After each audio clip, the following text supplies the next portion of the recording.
debate, análisis, coyuntura, 2 o 3 reflexiones sobre la realidad. En esta página inicia Sintonía Crítica.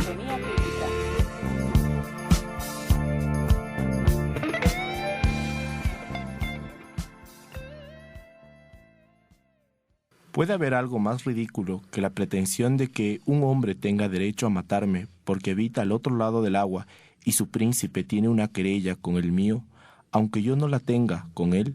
Blaise Pascal. Muy buenos días a todos nuestros queridos oyentes que nos sintonizan un martes más aquí en Sintonía Crítica, 2 o 3 reflexiones sobre la realidad. Estamos muy contentos de compartir un nuevo programa con ustedes. Y bueno, para arrancar, vamos a recordar las noticias que en esta semana hemos vivido en otros años, en otras épocas, pero que es necesario recordarlas y necesario tenerlas vivas. La primera empezamos con una noticia internacional, que es la muerte de Lenin, que el 21 de enero de 1924 moría este líder de la revolución bolchevique y principal dirigente de la Unión Soviética, a causa de una hemorragia cerebral. Lenin nació el 22 de abril de 1860 y desde su juventud se dedicó al estudio del marxismo y a la militancia revolucionaria. Durante su gobierno, el líder revolucionario aplicó reformas que incluían la nacionalización de la industria y la distribución de las tierras. La Unión de Repúblicas Socialistas Soviéticas fue establecida el 30 de diciembre de 1922 y Vladimir Lenin falleció menos de 2 años después, a los 54 años de edad. Luego de su muerte, el poder cayó en manos de Joseph Stalin, quien habría disputado el liderazgo de la URSS con León Trotsky. La siguiente noticia que nos recuerda en un día de esta misma semana es una noticia más nacional y es referida a la hoguera bárbara.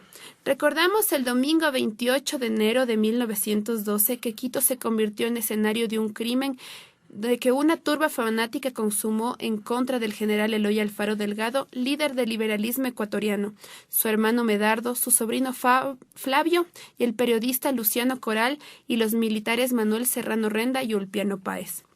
En la consumación del martirio influyeron aquellos antecedentes incubados por la ambición y la deslealtad de jefes liberales y fuerzas políticas y económicas contrarias a los afanes transformadores alfaristas. Los prisioneros fueron llevados al panóptico, en medio de actitudes sospechosas del populacho, sin dar tiempo a algún leal auxilio. La displaciente masa de hombres y mujeres asaltó los calabozos y gracias al comportamiento cómplice de autoridades y guardias de turno. El grupo inició la masacre y asesinó, ofendió cadáveres, los arrastró y solo culminó su orgía de sangre cuando en la pira del Parque Elegido ardió el cuerpo del líder manabita. El escritor Alfredo Pareja Descanseco denominó a este hecho como la hoguera bárbara. Y bueno, cerrando este espacio donde recordamos los días que han acontecido cosas durante esta semana, nos vamos directamente al tema que ya hemos propuesto desde nuestras redes sociales y es el conflicto geopolítico en Siria. Como es obvio y que en algún momento la guerra civil de Siria tendrá que terminar. ¿Pero cómo? Alguna vez Eva Iván, canciller de Israel durante las guerras árabe-israelíes, dijo: «La historia nos enseña que los hombres y las naciones se comportan sabiamente una vez que han agotado todas las demás alternativas». Por desgracia, los actores de la tragedia de Siria aún no han alcanzado este punto. Gracias al apoyo de Rusia e Irán, el régimen de Bashar al-Assad ya no se enfrenta a un colapso. Y por el otro lado, gracias al apoyo de Arabia Saudí y los otros estados del Golfo, varios grupos armados opositores de Assad continúan manteniendo el control de grandes extensiones de territorio. Y aunque el Estado Islámico, declarado enemigo de Assad y de todos los regímenes, está perdiendo terreno, sigue siendo poderoso y ha demostrado una capacidad alarmante para llevar el terrorismo a Europa y a Estados Unidos. El estancamiento militar es el reflejo del nudo político y diplomático del conflicto. Las conversaciones en Ginebra han sido una acción de prolija frustración alimentada por una larga lista de intereses que han hecho imposible un avance certero. Mientras tanto, grupos organizados que sufren las secuencias de la agresión del Estado Islámico y de los países de Medio Oriente como Turquía se mantienen luchando por sus convicciones que van más allá de las que le han sido impuestas por las potencias. El pueblo kurdo se mantiene firme en la trinchera de la guerra, buscando dignidad, libertad e igualdad. Mujeres kurdas, muchas de las cuales apenas salían de su casa consagradas a los trabajos domésticos, se unen valientemente a estas unidades que desafían al Estado Islámico, que en su día anunció que cualquier hombre que muere en manos de una mujer irá al infierno. Pero ¿cuál es el estado actual del pueblo kurdo? ¿Cómo se han organizado en medio de este conflicto? ¿En qué marcha va este conflicto? Para responder a estas preguntas y profundizar sobre este tema tan interesante, tenemos a dos invitados muy especiales. El primero de ellos es Enrique Arias. Enrique, buenos días. Gracias por estar con nosotros. Buenos días. Y también contamos con la presencia de Osvaldo Toscano. Osvaldo, gracias por estar con nosotros. Buenos días. Buenos días. Y bueno, el día de hoy Pedro Espinosa va a ser quien nos guía esta entrevista para descubrir este conflicto y cómo se va desarrollando. Buenos días, Pedrito, ¿cómo estás? Buenos días, Rebeca. Muy contento de regresar nuevamente con ustedes para hablar y analizar sobre algunos asuntos internacionales como el asunto que nos compete a este análisis productivo y necesario en estos días de coyuntura. Bueno, este espacio es suyo. Muchísimas gracias. Y bueno, tal como lo había dicho nuestra presentadora, el día de hoy es un programa que está dedicado a hacer un análisis sobre cuál es la situación que se está dando en Siria. Como ya lo planteábamos en la introducción, el conflicto de Siria ya tiene varios años de acontecimiento. Y nace todo este conflicto dentro del escenario de la primavera árabe.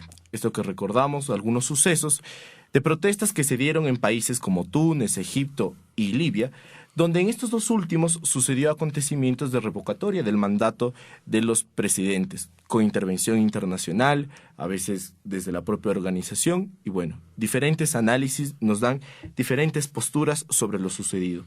Y frente a esto, yo quisiera preguntar a Osvaldo Toscano, ¿por qué la guerra en Siria ha durado tanto?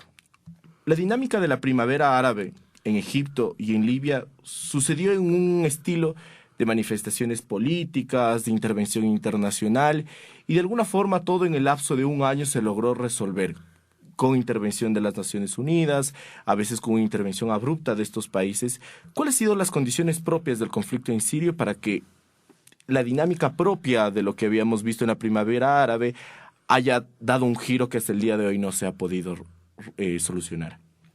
Bueno, lo primero que creo que hay que entender es el marco bajo el cual se suceden todos estos hechos, ¿no? Y creo que uno de esos, horizontes que hay que mirar es la intervención de las potencias occidentales, ¿no? Podríamos básicamente empezar resumiendo que para Estados Unidos y los miembros de la OTAN es importante estar o intervenir en Oriente Medio por varias razones, entre esas garantizar el flujo de petróleo, lógicamente entendiendo que para Estados Unidos el impacto de una subida del precio del petróleo lógicamente va a tener bastantes consecuencias a nivel económico, entonces necesitan garantizar el flujo de petróleo desde la zona. La segunda es, y que creo que es una de las causas tradicionales, es la protección del socio Israel, ¿no? Digamos, de proteger a Israel en la zona. Entonces también es otra de las razones por las que están ahí. Claro, ya no por las mismas razones por las que se protegía en la Guerra Fría, sino más bien por el lobby que existe, el poderoso lobby pro-Israel que existe en Estados Unidos. Creo que la tercera razón, y creo que tiene mucho peso el día de hoy, es el terrorismo, ¿no? Es decir, atacar las bases y los lugares donde se están formando estos grupos que luego, lógicamente, han llegado incluso a atacar Estados Unidos y partes de Europa. Entonces, estas son como las principales razones, y creo que la primavera árabe fue un hecho que en Occidente se leyó, sobre todo en la prensa occidental, se leyó como una especie de viraje hacia las democracias de orden liberal en la península arábica y demás. Y claro, no se leyó que en realidad había una especie de revuelta teocrática, ¿no? Digamos, atrás de esto hubo una serie de movimientos vinculados al islamismo, ¿no? Por cierto, hay que tener mucho cuidado con el término porque el islamismo hace referencia al Islam como proyecto político, ¿no? Que digamos no todos los musulmanes son islamistas, ¿no? Y hay ciertos movimientos islamistas que digamos, en esta revuelta retomaron fuerza, recobraron posiciones.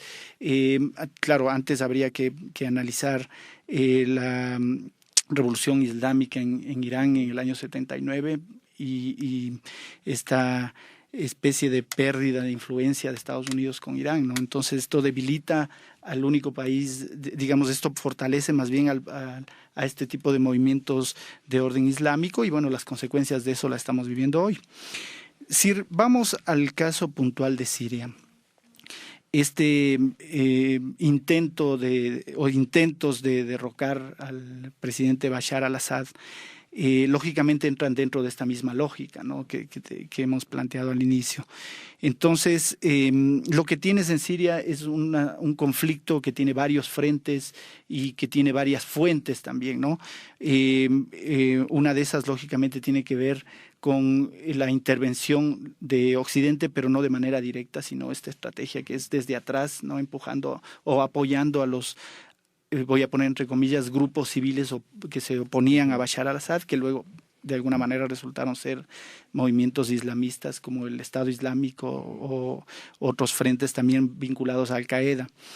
Entonces, ¿qué es lo que sucede? Que este conflicto luego tiene una intervención de otras potencias como Rusia, por ejemplo, o la intervención directa de Turquía proveyendo armas en un principio, ¿no? Digamos, Turquía era el paso directo de la financiamiento y armas para estos movimientos islamistas. Ahora último se vio a finales del año 2016 una alianza entre Turquía y Rusia, ¿no? Entonces uno puede ir concatenando los hechos con el asesinato del embajador en Turquía y luego hay otro diplomático también en Rusia asesinado.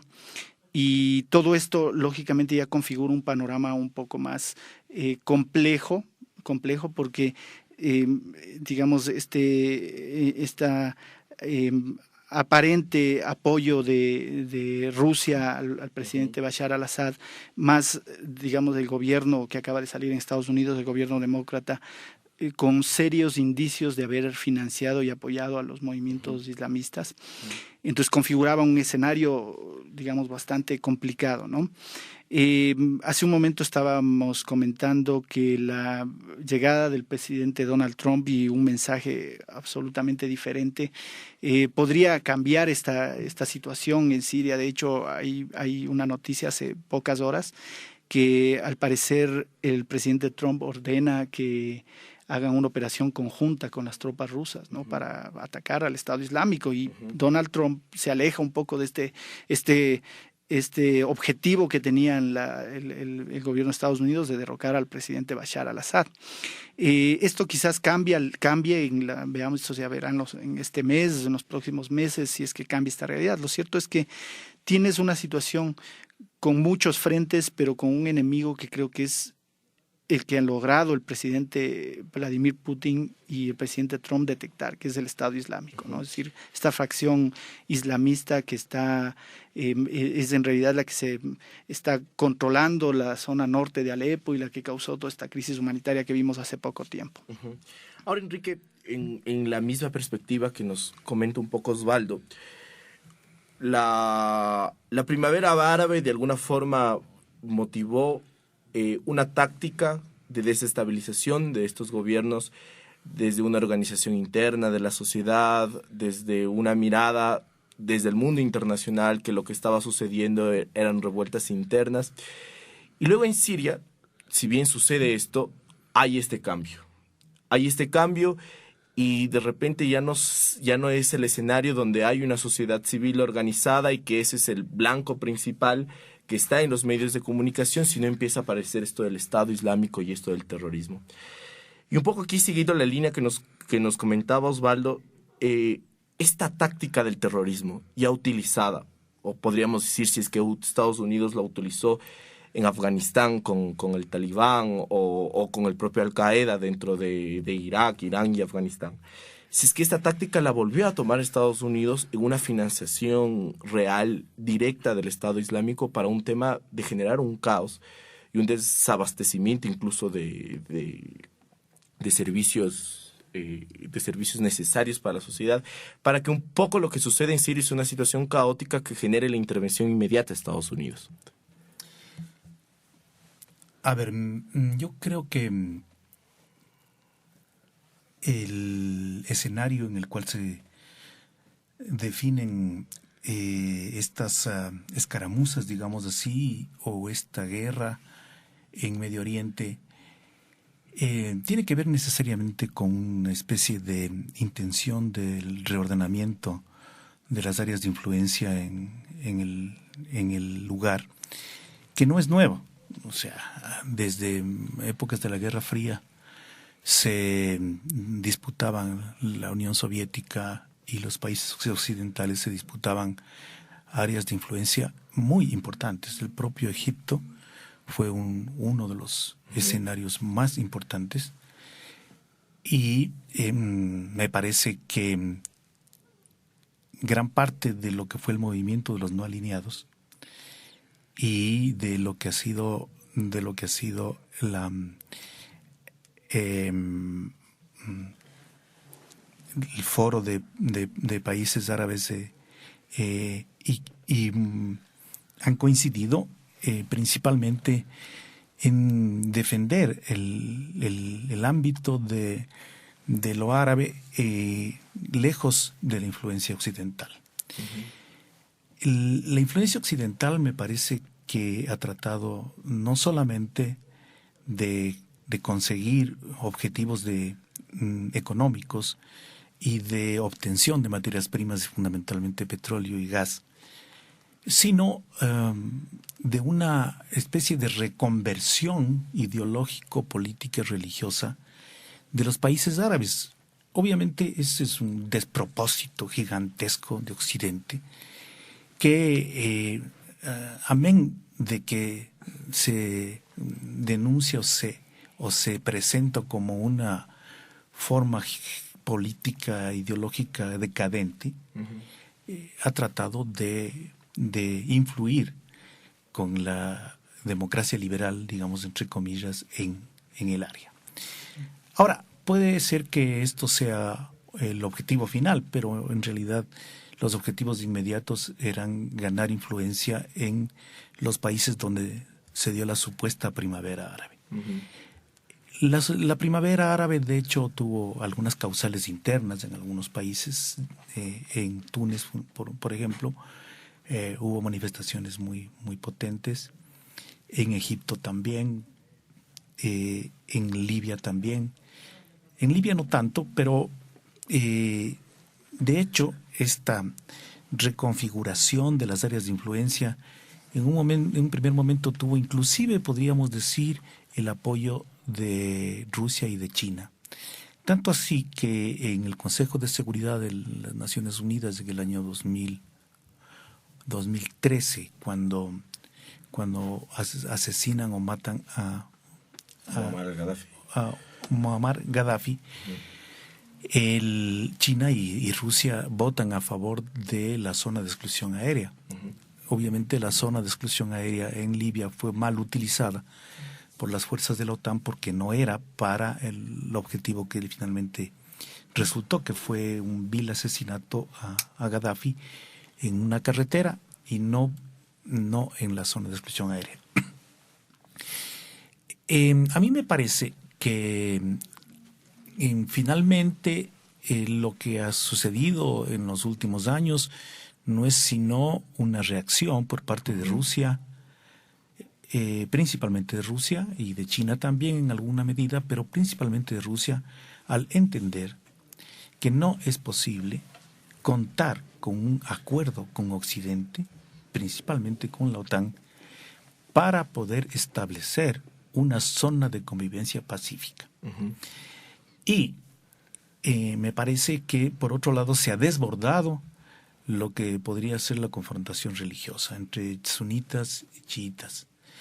Y creo que en este sentido el papel que ha jugado Arabia Saudita, principalmente los Emiratos Árabes, Kuwait y Qatar, en un primer momento aliados con Turquía, y luego con desavenencias con Turquía. Todo esto en un escenario, como ya dijo Osvaldo, en el cual Israel juega un papel preponderante. O sea, Occidente trata principalmente de dar una cobertura a Israel, porque Israel considera que sus principales enemigos son Irán y Siria. De hecho, valga la pena decir que en este momento parecería ser que está incluso en peligro el acuerdo entre los países 5+1 occidentales, e Irán estaría en riesgo, porque Trump ha dicho que no reconocerá el acuerdo para impedir el enriquecimiento de uranio en Irán para cuestiones de una bomba atómica, una eventual bomba atómica. Esto, y conjuntamente con el hecho de que Trump dice que reconocería, o que la embajada de Estados Unidos la pasaría de Tel Aviv a Jerusalén, y con todo el movimiento que existe a nivel mundial por el reconocimiento del Estado palestino, a mí me parece que el riesgo que corre la zona, más allá de una derrota militar efectiva que ha sufrido Estados Unidos, principalmente en Siria, a manos de Rusia y del ejército sirio, porque definitivamente parece que se han reconquistado Alepo, Palmira y algunos sitios estratégicos de Siria, aunque todavía subsisten problemas graves como la confrontación entre Erdogan, el presidente turco, frente a los kurdos, las formas de lucha que también los kurdos han implementado dentro de la propia Turquía. Parece ser que algunos hechos llamados de terrorismo estarían reconocidos por los kurdos como una forma de lucha también. Sin embargo, el TKK, que es el partido turco, es un partido muy potente y muy poderoso todavía dentro de Turquía. Y más allá de eso, los turcos aliados con el ejército norteamericano recuperaron Mosul hace poco tiempo, y los kurdos tienen avances considerables dentro de su reconquista, digamos así, de su espacio natural que ha sido el norte de Irak. Ahora, en esta dinámica me parece bastante interesante analizar cuál es el ejercicio de la geopolítica que tiene Turquía. Porque de alguna forma Turquía, con la cercanidad territorial con Siria, ha tenido incidencia militar en las fronteras, precautelando de que no haya, digamos, avances de grupos terroristas, o que el propio ejército sirio no vaya a conformar ciertos territorios de la frontera con Turquía. Y además toda esta situación que genera controversias entre Turquía y Rusia, de que por ahí se disparó un avión, de que por ahí, de que matan al embajador ruso en Turquía. Un poco preguntarte, Osvaldo, ¿cuál es esta dinámica que está asumiendo Turquía dentro del papel geopolítico dentro de Siria? Porque hay veces donde Turquía está con una postura firme, una postura clara de asumir que su papel político va a ayudar a que Bashar al-Assad deje el poder, y un poco que esa situación termine generando una situación de paz ahí en el país de Siria. Y además de esto, que su posible intervención militar como aliado de la OTAN y miembro de la OTAN va a permitir contrarrestar al ejército, a los grupos terroristas.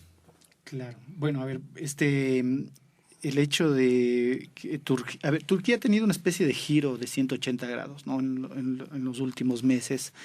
El miembro de la OTAN, lógicamente, pero ahora, hace poco, por ejemplo, descabezó quitó a todas las cabezas del ejército que estaban actuando fuera de Turquía, y muchos de esos incluso pidieron asilo, muchos miembros del ejército turco pidieron asilo en algunos países de Europa. Claro, y luego tienes esta reunión que es muy importante, si no me equivoco es el 27 de diciembre me parece, entre representantes de Rusia, de Turquía, de Irak, de Siria, tratando de encontrar una especie de acuerdo, ¿no? Y claro, el hecho que tú has mencionado, que es el asesinato del embajador ruso en Turquía. Bueno, aquí se puede claramente, digamos, encontrar un giro de 180 grados de Turquía tratando de buscar una alianza con Rusia y de hecho, fíjate cómo la posición misma de Turquía hoy, digamos, es radicalmente opuesta a lo que tú acabas de mencionar, es decir, apoyando a los miembros de la OTAN para financiar a los movimientos islamistas. No, al contrario, hoy está en la coalición esta que está enfrentando al movimiento islámico.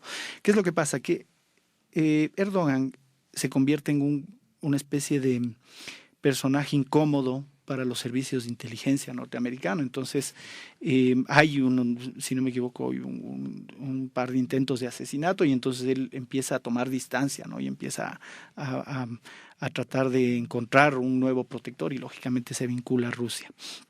Esto es lo que te decía al inicio, cambia el escenario totalmente porque tienes a Turquía, tienes a Rusia, tienes ahora, con lo que acabamos de oír hace poco, al gobierno de Estados Unidos, en una especie de coalición para derrotar al Daesh, ¿no? Entonces ya el papel de Turquía ha cambiado totalmente, pero claro, el fondo de esto está en la supervivencia del régimen del presidente Erdogan, ¿no? Que ha logrado de alguna manera digamos, buscarse otro ámbito donde protegerse, ¿no? De hecho, cuando sucede el asesinato del embajador ruso, claro, la primera preocupación de Erdogan es no molestar a los rusos porque antes ya les había derribado un avión, ¿no? Entonces, tratando de justificar, sí, estas son cosas que seguramente se salvarán en unos 50 años y este asesinato planificado por los servicios de inteligencia. Una cosa que me gustaría decir aquí es que parte de la campaña del presidente, de una de las propuestas de campaña del presidente Trump es justamente disminuir el poder de las agencias de inteligencia, disminuir los presupuestos y el volumen de gente que tienen, digamos, por el grado de falta de control civil que han tenido. Entonces, muchas de las decisiones, incluso lo que hemos estado hablando acá, son decisiones de orden militar, ¿no? Sin medir las consecuencias políticas. Por ejemplo, el matar a Saddam Hussein, la consecuencia política de eso es de que debilitó el único país que podría haber creado un cierto balance con Irán, ¿no? Y estas consecuencias políticas no se midieron, lo cual te da una idea de que eran las decisiones militares las que estaban primando. Y lógicamente, digamos, los servicios de inteligencia juegan un papel vital en eso.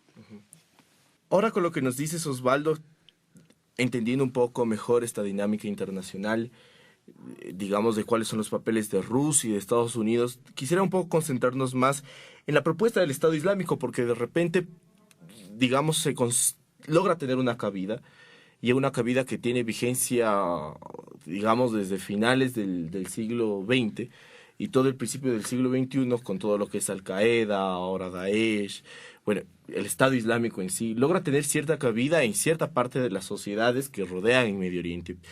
Y un poco preguntar por qué es esa cabida que logra tener digamos, una propuesta de un islamismo radical. Y una propuesta como apoderarse territorio, proponer una forma de gobierno y en esta medida ir tomando ciertos espacios para ejercer su dominio. Mira, a mí me parece que el problema de Oriente Medio está atravesado definitivamente por lo que se da por llamar esta construcción islamista, que tiene que ver no solamente con el tema de la religión, sino con el tema de la teocracia y la necesidad de instaurar regímenes de gobierno vinculados directamente a la religión. De hecho, Irán es un estado teocrático, Israel es un estado teocrático, y bueno, no digamos Arabia Saudita y no digamos otros estados. El problema ahí radica en que estas dos fuertes corrientes que existen entre sunitas y chiitas ha generado alianzas objetivas. Por ejemplo, los reyes de Arabia Saudita son sunitas, Turquía es sunita, los Emiratos son sunitas, Irán es chiita, Siria es chiita, ¿no? Parecería ser que existen acuerdos y alianzas más o menos explícitas en ese sentido, y que definirían una confrontación religiosa, digámoslo así. Sin embargo, a mí me parece que lo que se ha hecho es utilizar o aprovecharse por parte de los grandes actores bélicos que están presentes ahí, aprovecharse de esta situación. De hecho, el Estado Islámico se proclama sunita y mahuavita, que es un ala radical de los sunitas, y creo que además, de hecho, el Estado Islámico consigue una gran cantidad de adeptos y de simpatía, principalmente en la juventud, no solamente musulmana, sino también en una gran parte de la juventud de países occidentales, defraudados, digámoslo así, o decepcionados de lo que podría ser las viejas capacidades que Occidente tenía, o propuestas u ofertas ideológico-políticas que tenía para dar validez a su sistema político, a su sistema de convivencia, a su sistema de democracia, de tolerancia, etcétera, donde al parecer definitivamente es todo lo contrario. O sea, cuando Estados Unidos o Europa pretenden influir dentro de otros estados para dar lecciones de democracia liberal, o para decir ustedes tienen que cambiar su sistema político, de hecho esa es una forma de intolerancia de Occidente que no respeta las propias formas de organización de Oriente Medio y de Oriente Extremo.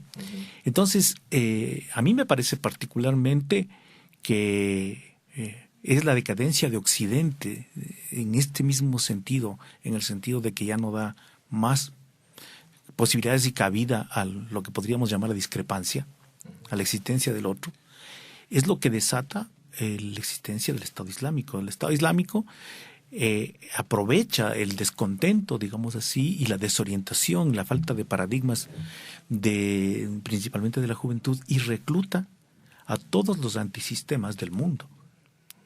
Y en un momento determinado en el cual parecería como que el Estado Islámico es la redención de esta, o es el paradigma de este nuevo sistema. Luego el Estado Islámico, sabemos, deriva en lo que ha derivado, y fundamentalmente apoyado por Turquía. O sea, nadie puede estar ciego y no reconocer que toda la ayuda militar que Turquía ha dado al Estado Islámico es por la necesidad de Turquía también de que el Estado Islámico, en alianza con el Estado turco, derrote a los kurdos. Y no solamente eso, sino que en Turquía existe un camino fervorosamente atizado por Erdogan para convertir a Turquía nuevamente en un Estado teocrático.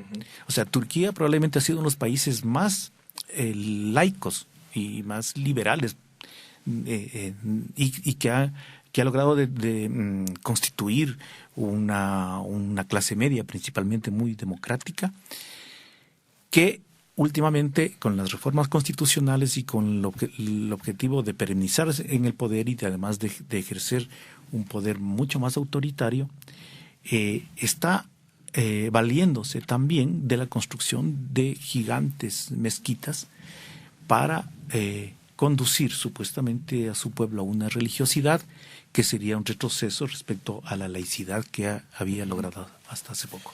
Y eso es justamente lo interesante aquí, regresar con Osvaldo, que tú también eres experto en los temas de historia económica. En la época de la URSS, el Medio Oriente empezó todo un momento de laicismo, de revoluciones, de organización distinta del Estado, donde incluso los derechos de la mujer, por ejemplo, en Afganistán, eran derechos que se reconocían, que se garantizaba la libertad de la libre construcción del cuerpo de la mujer. Algunas cosas importantes dentro de Egipto con el nazismo y cosas por el estilo. ¿En qué momento se rompe este proceso que un poco tendía a que el Medio Oriente se convierte en un escenario de mejores proyectos, no sé si decirlos progresistas, ¿no? Pero de alguna forma considerando ciertos aspectos ya fuera del plano religioso, sino ya en un plano político, ideológico, incluso de crítica al capitalismo. ¿Cuándo se logra romper esto? Bueno, es la caída del muro, o sea, y por un lado, pero ¿qué sucede en el aspecto interno? Sí, lo que pasa es que el proyecto, el islamismo como proyecto político, digamos, es un proyecto que siempre ha estado ahí. De hecho, el Islam mismo nace como un proyecto político. Es decir, intenta cohesionar a todos los pueblos, digamos, que estaban fragmentados, y lo logra. De hecho, el Islam logra cohesionar de tal forma que luego, el siglo VIII, el hecho más importante es el aparecimiento del Islam y las conquistas que luego tiene. Entonces no es que desapareció nunca, lo que pasa es que estos grupos estaban, vamos a decirlo así, controlados de alguna manera, ¿no? Maneras brutales también, eso hay que ser claro, digamos, desaparecían la posibilidad de que existan movimientos chiitas políticos y entonces eran asesinados, encarcelados y demás. Entonces estaban controlados, sí, de manera brutal, porque lógicamente Saddam Hussein, nadie puede decir que actuaba de manera democrática. Entonces, ¿qué es lo que pasa? Que con este es el problema, digamos, es esta intervención de Occidente que luego, digo yo, intentaron aprovechar un momento para que les sea menos costoso el mantener la amistad con esta región, porque ya hemos dicho al principio, el interés de mantener una buena relación con la zona está sobre todo en el flujo de petróleo y gas natural. Entonces, me parece que vieron en la primavera árabe un momento de disminuir los costos, es decir, bueno, vamos a instalar unas democracias liberales ahí, y eso es menos costoso que estar haciendo la guerra todo el tiempo. Pero claro, lo que no se dieron cuenta es que estaban tratando con una cultura diferente, y que un aspecto muy importante de la cultura es la religión. Y el Islam es una religión totalizante, ¿no? A diferencia del cristianismo, del judaísmo, el islamismo no ha tenido un proceso de secularización.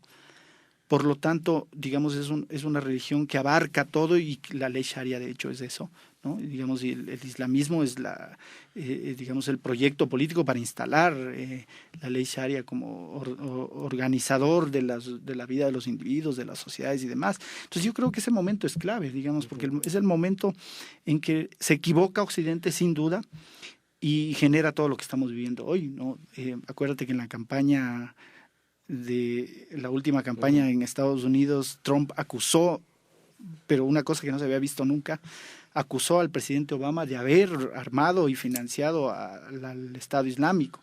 Pero entonces son hechos que te dicen, sí, aquí hubo un error, pero un error catastrófico que luego se revierte en contra de Occidente mismo. Imagínate digamos, esta cantidad de gente que tiene que salir de la zona, y entre esos, lógicamente, algunos son también yihadistas y llegan a Europa y bueno, el resto de la historia ya lo sabemos.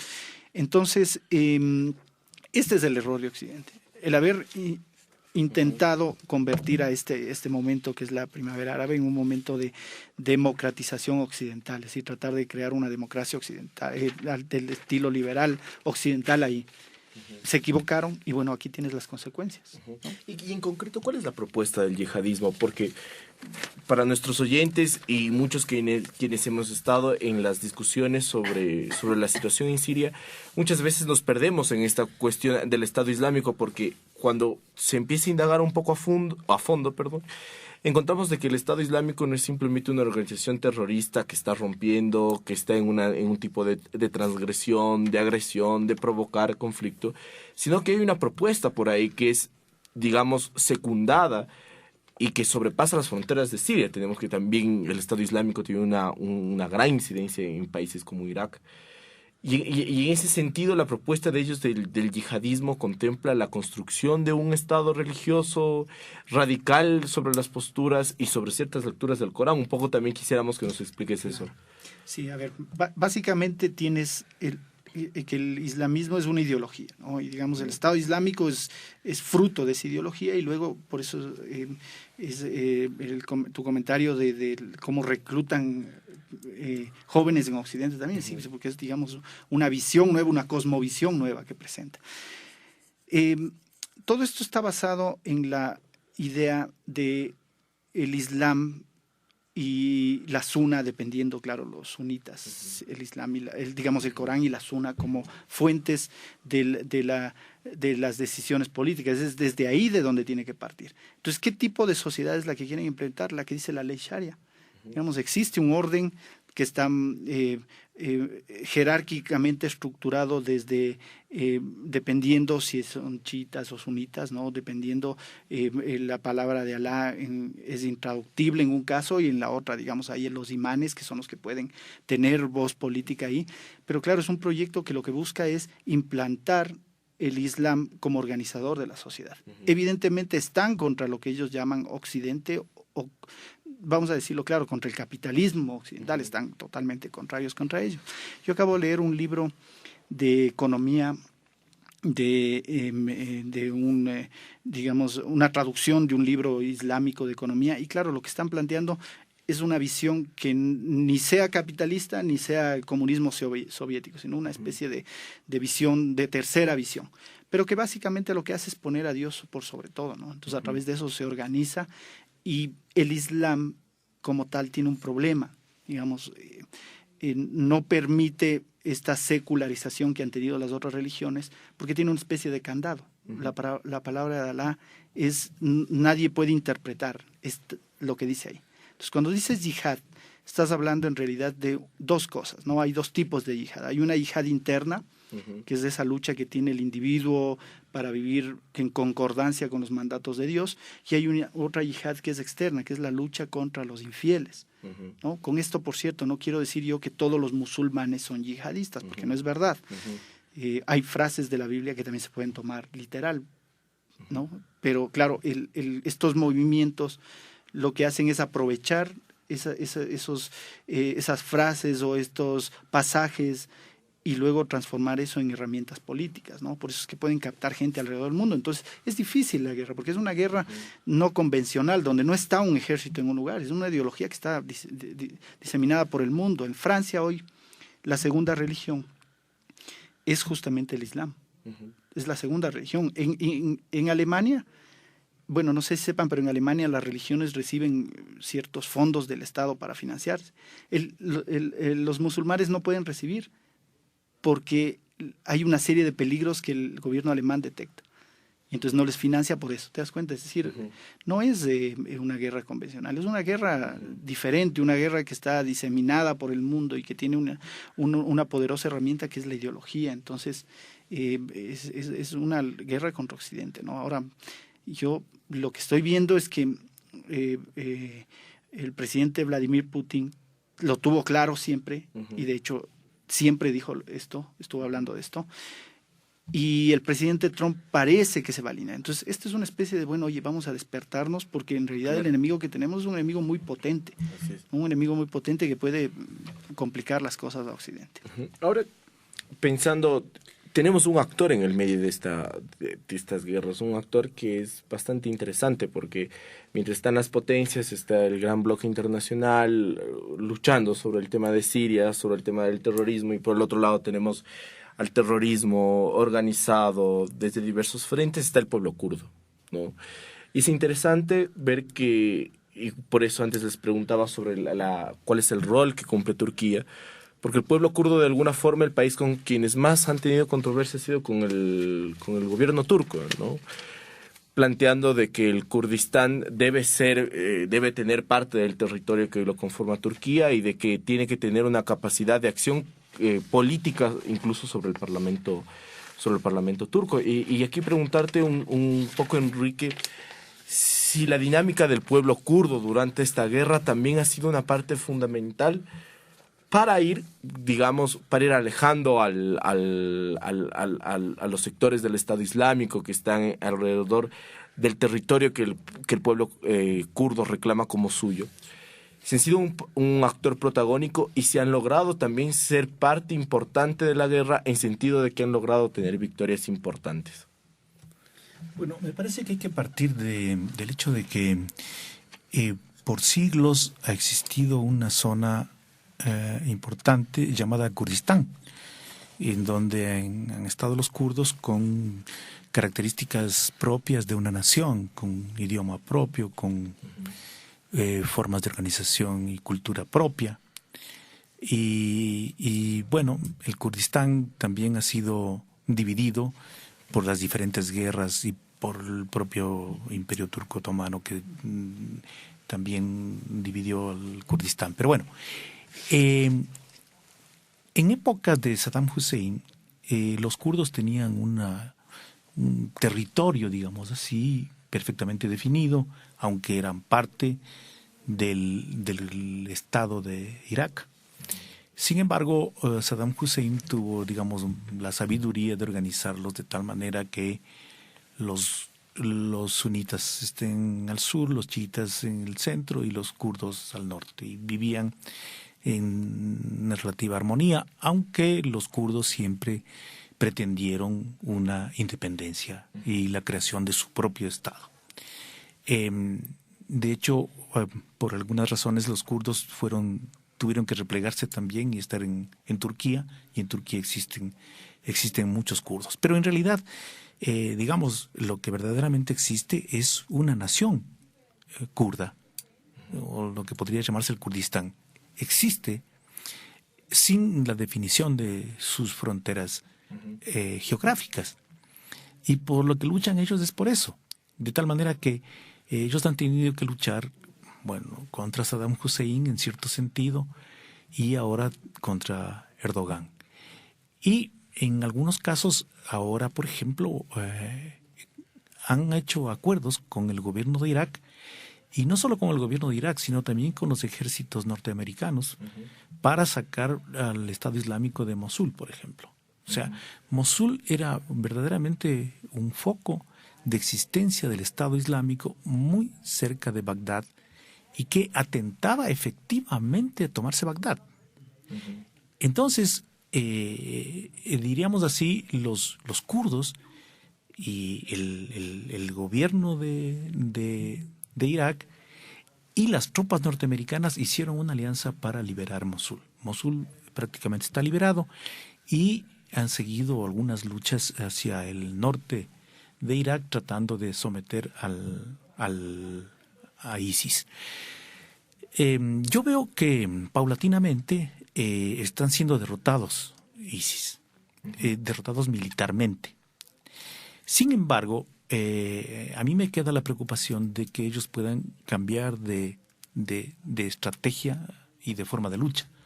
O sea, pueden ya no ser los combates regulares, entre comillas, que hasta ahora se han venido dando, y creo que pueden efectivamente ISIS volver a un tipo de terrorismo que sería verdaderamente complicado, porque el terrorismo que ellos podrían implementar sería ya de otra naturaleza, ya no con territorios liberados ni con lugares en los cuales se ha establecido con cierta certeza. O sea, entonces, a mí me parece que en ese sentido, como tanto a Estados Unidos se le ha ido de las manos como también a Rusia, que quiere intervenir, a mí me parece desde el punto de vista de necesitar un área de influencia que siempre lo ha tenido. O sea, a mí me parece que antes, en la época de la Unión Soviética, y hoy, en la época de Rusia ha tenido mucha influencia en Irán desde la revolución de 1979, ha tenido mucha influencia con Siria, ha tenido mucha influencia en Egipto, de tal manera que Rusia tampoco quiere dejarse quitar, digamos así, esa área de influencia, de tal forma que me parece que lo que plantea Rusia es sensato desde el punto de vista de ponerse de acuerdo con la OTAN o con las fuerzas occidentales, y en este caso con el gobierno de Trump, para derrotar a un enemigo que es común a ellos, que es el Estado Islámico. Y luego ya se verá la definición de lo que podría ser, cómo queda distribuido o trazado el mapa ya de las áreas de influencia. De tal forma que a mí me parece que es un momento interesante el que se está viniendo con la derrota de ISIS, pero también con mucho peligro de que el terrorismo de ISIS pueda orientarse hacia otras formas de lucha que puedan ser igualmente peligrosas.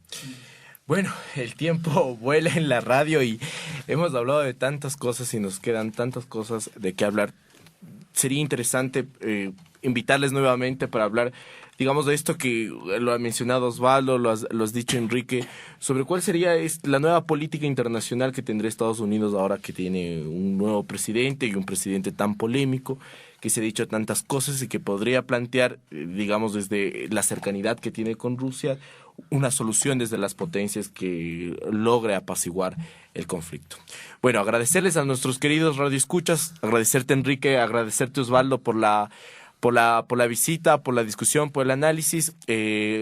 Conmigo ha sido un gusto. Con esto concluimos, Rebeca. Agradecemos a los invitados y a Pedro por esta buena entrevista y vamos a dar paso a nuestro corte musical con la canción La Makhnovchina. Makhnovchina, Makhnovchina, tes drapeaux sont noirs dans le vent, ils sont noirs de notre peine, ils sont rouges de notre sang. Ils sont noirs de notre peine, ils sont rouges de notre sang. Par les monts et par les plaines, dans la neige et dans le vent, à travers toute l'Ukraine, se levaient nos partisans. À travers toute l'Ukraine, se levaient nos partisans. Au printemps, les traités de Lénine ont livré l'Ukraine aux Allemands. À l'automne, la Makhnovchina les avait jetés au vent. À l'automne, la Makhnovchina les avait jetés au vent. Makhnovchina, Makhnovchina, armée noire de nos partisans, qui combattaient en Ukraine contre les rouges et les blancs, qui combattaient en Ukraine contre les rouges et les blancs. Ahora vamos a dar paso a nuestro segmento Hablemos con la Sociología. Para ello tenemos la presencia de un estudiante de la Escuela de Sociología. Él es Diego Fuentes. Buenos días, Diego, ¿cómo estás? Buenos días, Becky. Diego nos va a presentar hoy un trabajo que él lo ha hecho que se denomina Rimbaud Quispe. Así que, Pony, te dejo, los micrófonos son tuyos.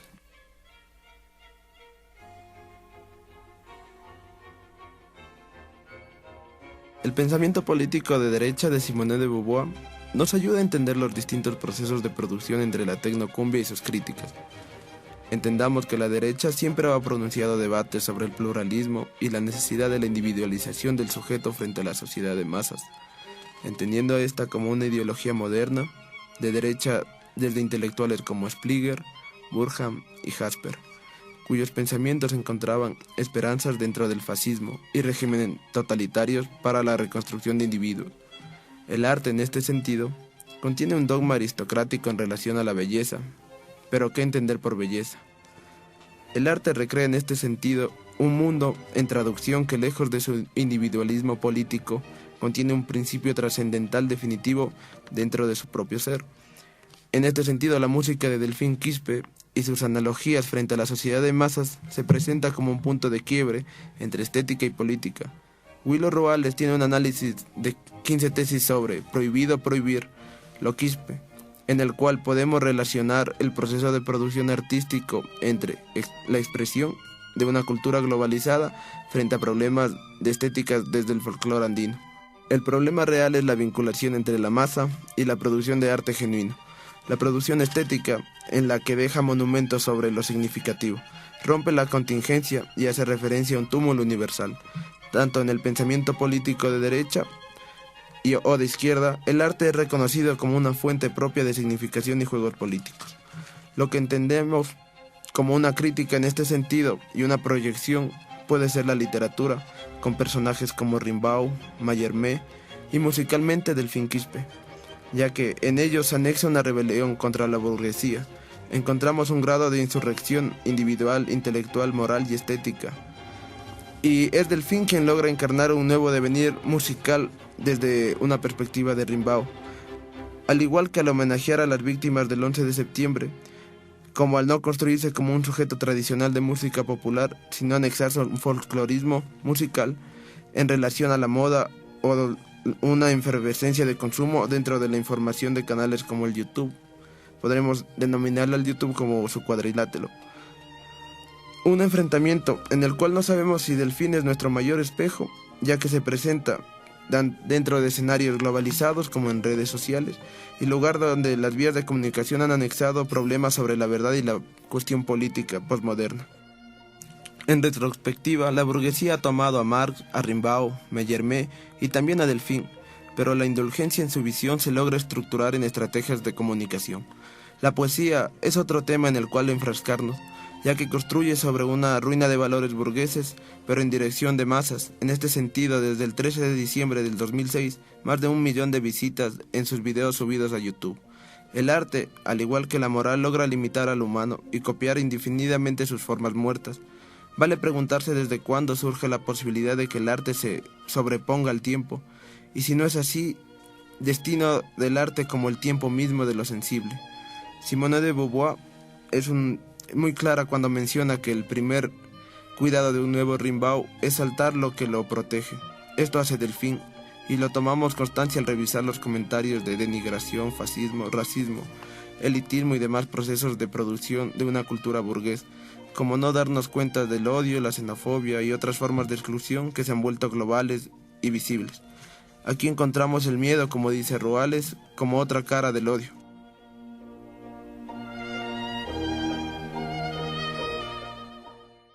Queremos agradecer a todos nuestros oyentes por sintonizarnos el día de hoy, pero antes de despedirnos queremos invitarles al conversatorio denominado Abandonar Heidegger el miércoles 25 de enero a las 11 de la mañana en el Paraninfo Che Guevara de la Universidad Central. Con esto ha sido todo por hoy con nosotros y recordarles que pueden dar me gusta en nuestra página de Facebook Sintonía Crítica, seguirnos en nuestra página de Twitter @Sintonía Crítica y suscribirse a nuestro canal de YouTube Sintonía Crítica. Y también estaremos subiendo los audios de esta entrevista en nuestra página de Facebook, así que les invitamos a estar atentos de eso. Y también indicarles que nuestro día de reprise ha cambiado el martes por el sábado a las 8 de la mañana, así que si se lo perdieron el martes en la mañana, les invitamos a escucharnos el sábado tempranito. Con nosotros será hasta la siguiente semana. Por hoy hemos concluido nuestro análisis. Sintonía Crítica te espera en un próximo encuentro.